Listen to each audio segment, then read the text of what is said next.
If you have ever been to a family compound in the village during Easter, then you know that peace is a word that goes on vacation the moment the first SUV tires touch the red dust of the village road. In the compound of Mama Sade, the chickens were the first to know. These village chickens are not like your city birds that sit lazily in cages. These are marathon chickens. They saw the dust rising from the horizon and immediately began to pack themselves in the highest branches of the neem trees. They knew that once the Lagos people arrived, someone was going to be looking for a bird for the Sunday stew. Vroom! The first car arrived. Out stepped Uncle Emmanuel. Now, Uncle Emmanuel lives in Abuja and works for a ministry that nobody can quite name, but he carries himself like he is the one who signs the president's paycheck. He stepped out of the car, adjusting his starched white kaftan, and immediately began to complain about the heat. This sun is not the same as the one in Abuja. Oh. This one is direct from the factory. Behind him was Auntie Ronke, whose head tie, her gele, was so tall and sharp it looked like it could pick up signals from outer space. She was spraying lavender perfume everywhere to suppress the smell of the goats. And then the grandchildren. They poured out of the cars like beans from a torn sack. 6 of them. Some were holding tablets, some were wearing expensive sneakers that cost more than a village cow, and all of them looked like they had just been dropped on another planet. Mama Sade stood on her veranda, her wrapper tied firmly, her glasses sitting on the tip of her nose. She looked at her grown children and laughed. Welcome, oh great people of the city. Easter Sunday was a colorful war. If you think the children were competitive, you should have seen the parents. They went to the village church looking like they were going to a Grammy Awards ceremony. Auntie Ronke's lace was so stiff she couldn't even sit down properly, and Uncle Emmanuel's perfume was so strong the choir boy almost fainted during the second hymn. After church, the real competition started under the big almond tree in the compound. The parents sat in plastic chairs, sipping cold malt drinks. My boy, Tunde, is the captain of the debate team in Lagos, Uncle Emmanuel said proudly. Auntie Ronke hissed gently, fanning herself with a hand fan that matched her dress. That is good, though, but my Sharon, she's already taking coding classes. She says she wants to build an app that will tell the weather. Very soon, we won't need to look at the sky anymore. The grandchildren were nearby, listening, and Mama Sade was watching them all.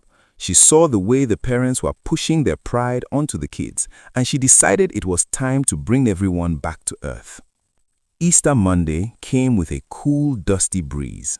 The smell of frying meat was already dancing through the air, making everyone's mouth water. The uncles were arguing about football, and the aunties were in the outdoor kitchen, their wrappers tied around their chests, shouting at each other over the sound of bubbling pots. Mama Sade called all the grandchildren to the veranda. My children, she said, her voice cutting through the noise like a sharp knife through a mala. Your parents say you are all geniuses. They say you can code, you can debate, and you can win marathons. But I want to see if you have village eyes. The kids looked at her confused. Tunde even checked his tablet to see if Village Eyes was a new app. I have hidden many eggs around this yard, but only one is the golden egg. And let me tell you, this egg is not for the person who runs the fastest or shouts the loudest. It is for the one who knows how to look where others are too big to see. She leaned in, her voice a whisper. Inside that egg is enough chocolate to make you the king or queen of this family for the rest of the year. Tunde, being the math genius, immediately started a logical search. He didn't just run, he calculated. He checked the most probable hiding spots. He climbed the water tank and almost fell into the green slime. He checked the exhaust pipes of the SUVs. He even asked the village kids who were peeking over the fence if they had seen anything. Tunde, get down from there before you break your neck, Uncle Emmanuel shouted from the tree shade. Is that how they taught you to find things? Tunde ignored him. He was sure Mama Sade would hide the egg somewhere high or technical. He was looking for logic in a place that ran on magic and tradition. He was so busy looking at the big things that he stepped right over a dozen interesting holes in the ground. If Tunde was a scientist, Amaka was a commando. She didn't care about logic, she cared about volume. She was turning over every stone, every pot, and every piece of firewood. She went into the goat pen, making the goats bleat in terror. She dug through the old tires. She even tried to peek inside the big iron pot where the jollof rice was cooking, until Auntie Ronke yelled, "Sharon, do you want to be part of the ingredient? Shift." Sharon was sweating. Her expensive braids were full of dust. "I will find it," she said, her eyes darting around like a hawk. "I am the fastest. I am the strongest." She was so focused on winning. While the children were suffering in the sun, the parents were having a wonderful time. To them, this was better than any Nollywood movie. "Look at Emmanuel's son," Auntie Ronke laughed, pointing at Tunde, who was currently trying to look inside a bird's nest with a stick. "He thinks the egg is a bird. Too much books has turned that boy's brain." Uncle Emmanuel laughed back, though he was a bit annoyed. "At least he is trying. Your Sharon is currently fighting with a goat over a piece of wood. Is that the coding she's learning in the city?" They were laughing at their children, but really, they were laughing at themselves. They were seeing their own pride and their own Lagos ways being acted out by their kids. They didn't realize that the children were listening to every word of their mockery. Little Shimi was the youngest. She wasn't fast like Sharon, and she wasn't a genius like Tunde. She had spent most of the morning in the kitchen, not searching, but helping. She had been peeling onions and crying, she had been fetching water, and she had been listening. She heard the aunties talking about the old days. "Remember when we were small," one auntie said, pounding peppers. "Mama used to hide our Christmas clues inside the old yam mortar so we wouldn't find them and wear them before the day. She always says that if you want to hide something from a Nigerian, put it where the work is done. They are too lazy to look there." Shimi's ears perked up. Where the work is done. She looked across the yard at the old, heavy wooden mortar. It was sitting in the corner, covered in dust and spider webs. Everyone had passed it 100 times. Tunde even used it as a step to climb the mango tree. To the city kids, it was just village junk. Shimi walked slowly towards the mortar. She didn't run because she didn't want the others to see her. She reached the old wood, which smelled of fermented yam and ancient dust. She leaned over. The center of the mortar was deep and dark. She reached her hand down, feeling the rough wood against her skin. Her fingers touched something smooth, something cold, something heavy. She pulled it out. It was an egg, yes, but it was the size of a small coconut, and it was wrapped in a gold foil so bright it made her eyes blink in the afternoon sun. I found it," she whispered, then a bit louder. "I found the golden egg."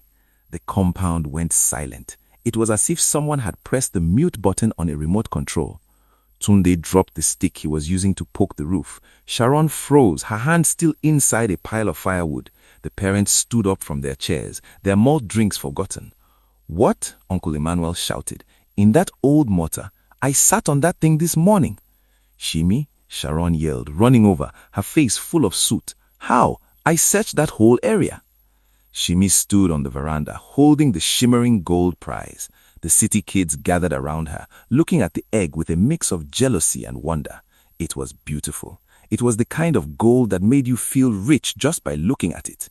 Mama Sade stepped out, wiping her hands on her wrapper. "Bring it here, my daughter." Mama Sade took the egg. "You see," she said, looking at Tunde and Sharon, "you two were looking for the golden egg with your pride. You looked high, you looked in the cars, but Shimi, she looked where the elders used to hide their secrets. She looked where the food is made. She looked with her ears, not just her eyes." She handed the egg back to Shimi. "Open it." Shimi peeled the gold foil. Underneath was a thick, dark chocolate shell. She tapped it against the wooden railing. Kapah! The egg shattered and out poured a mountain of chocolates, milk chocolate coins, caramel balls, strawberry creams, and even those expensive ones with the hazelnuts inside. There was enough for an army. Tunde and Sharon looked down at their empty hands. They felt the sting of losing. But then Shimi did something the parents didn't expect. She took a handful of the best chocolates and gave them to Tunde. She gave another handful to Sharon. She even took a small chocolate coin and handed it to the village kids who were still watching over the fence. "Wait," Uncle Emmanuel said, looking at his son. "She's sharing? After all that wahala?" Mama Sade laughed a deep belly laugh that shook her whole frame. That is the real Easter, Emmanuel. The gold is not for keeping, it's for sharing.